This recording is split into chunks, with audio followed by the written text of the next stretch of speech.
to any of the locals and you'll be surprised to learn that necessity is not the mother of invention, it's Scotland. But they've got a fairly good argument if you look at the achievements of people like James Watt and his steam engine, John McAdam, the inventor of bitumen roads, Alexander Graham Bell, the man who started the telephones ringing, and John Logie Baird, the man to thank for television. But are the Scots about to add another name to that illustrious list?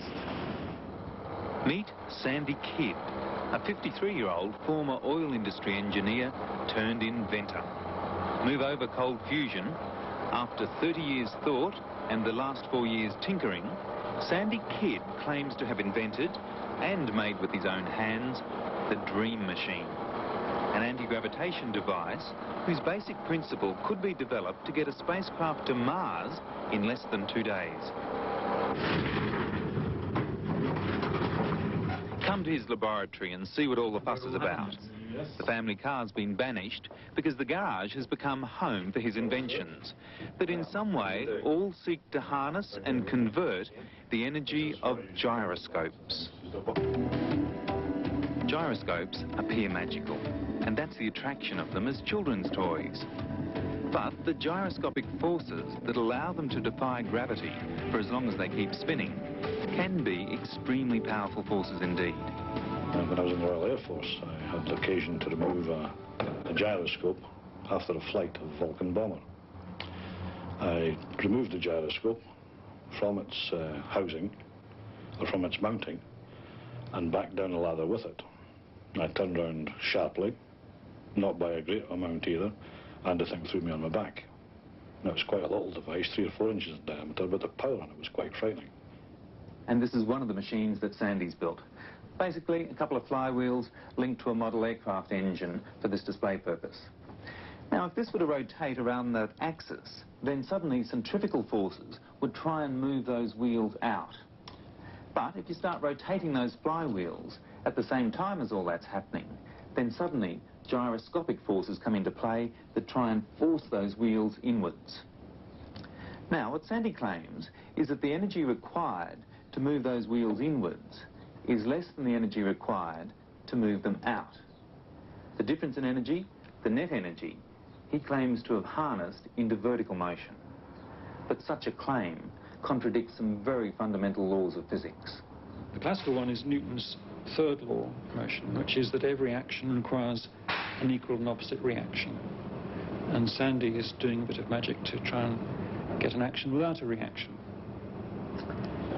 So, does he? I don't know.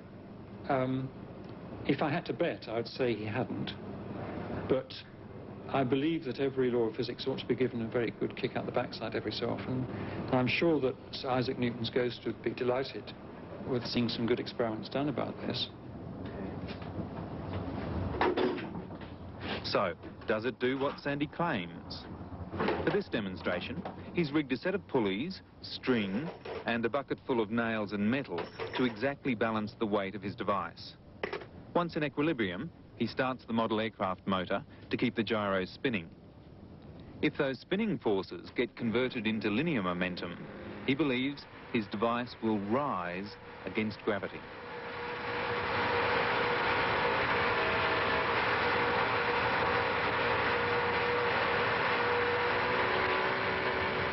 Professor Salter at Edinburgh University would like to piece of physics quite wrong, or whether there's a riddle in what Sandy Kidd's doing that hasn't been explained yet.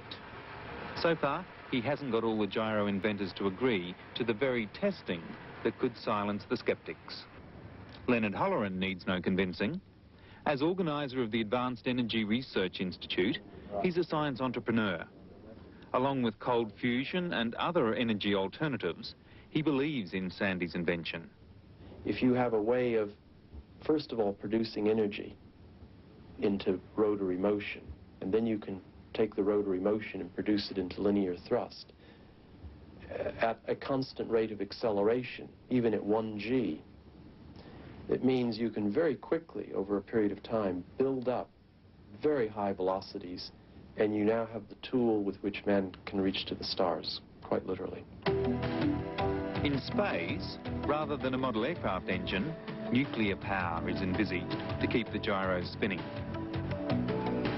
While the strongest conventional scientific thought is that this rising effect is somehow achieved by harnessing non-linear friction set up by the random vibrations, the jury is still out.